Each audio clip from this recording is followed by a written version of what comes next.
Students, in this video I'm going to talk a little bit more about the development of the Protestant Reformation and the emergence of different groups of Protestants.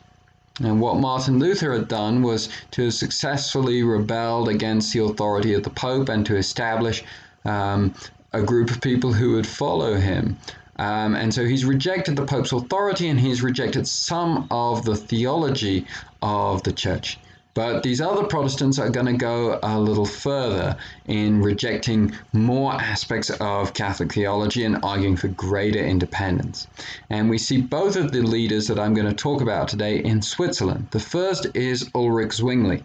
Zwingli is a preacher in Switzerland, in the city of Zurich, who rejects church authority. He rejects practices like fasting in Lent. He rejects a church calendar with a structure of readings during Mass throughout the year.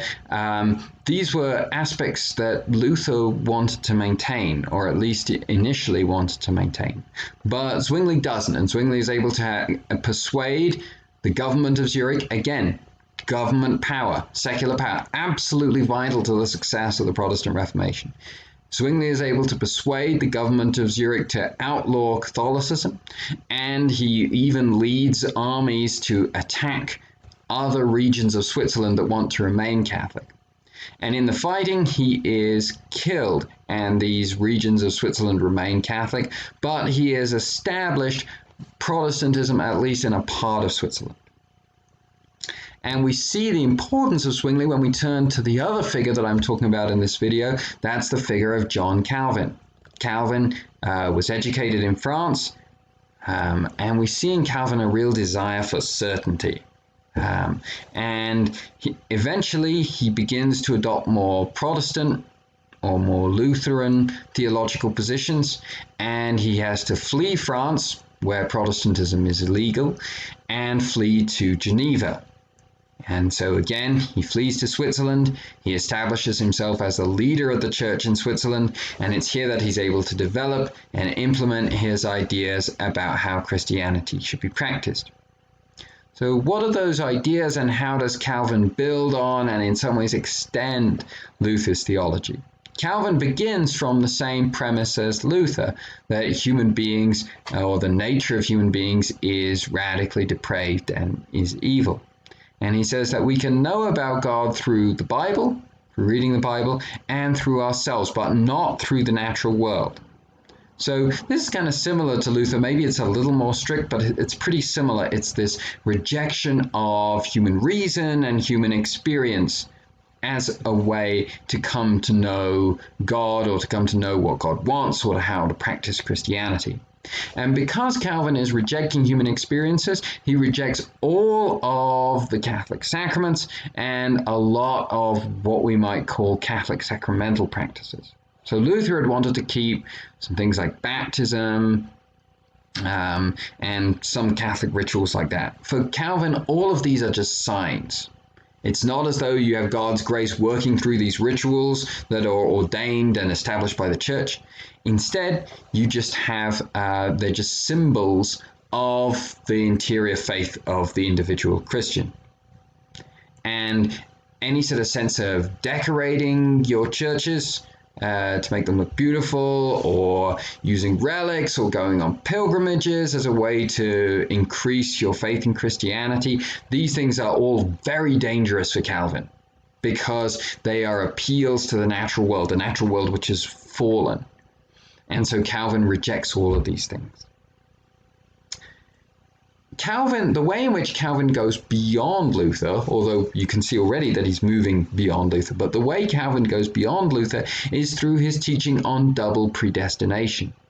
And really this is just a logical extension of what Luther had already taught.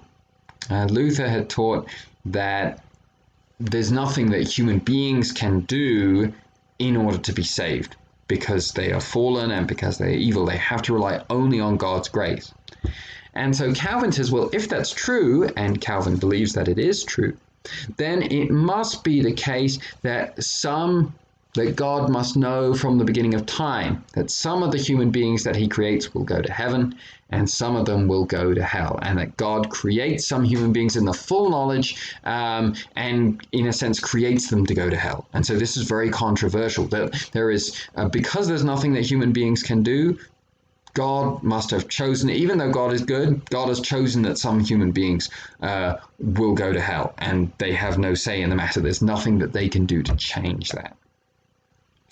Because this is the case, Calvin and Calvinist views about how political life should be lived and the role of religion in public life are going to be very different from Catholic views. And we're going to see this in the implementation of these ideas in Switzerland, in Geneva. For Catholics, there's a lot of focus on sin and on penitence.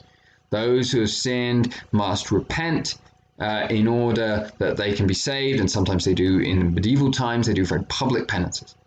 For Calvin, the goal is not that people repent and are saved. Repentance doesn't change whether or not you're saved. And so instead, the role of the state is simply to give glory to God. And so actually with Calvinism, at least in the way it's implemented in Switzerland, we see the rise of a significantly more totalitarian state, where it's a theocracy in which if you're someone who's not giving glory to God by your lives in the eyes of these ministers, then you need to be expelled from the state. So it's much more this idea of a city on a hill that we associate perhaps with some strands of American Protestantism. Another way in which Calvin was different from Luther that we should touch on before we finish this video is that Calvin saw Protestantism as a universal form of Christianity. For Luther probably would have got to this point, but for Luther there's a lot of language of the liberation of the German church from the papacy. But for Calvin, this isn't just about Germany, or this isn't just about Switzerland. This is the way all Christians should live. And so when Calvin establishes himself in Geneva, he establishes a printing press from which he pumps out tracts explaining Protestant theology, spreads them all around Europe in different languages, and he encourages people who are being persecuted for being Protestants to come to Switzerland to be trained as missionaries and then return to their own countries. And so in this way, part of why Calvin is so significant is because he expands Protestantism to all of Europe and by implementation to the whole world.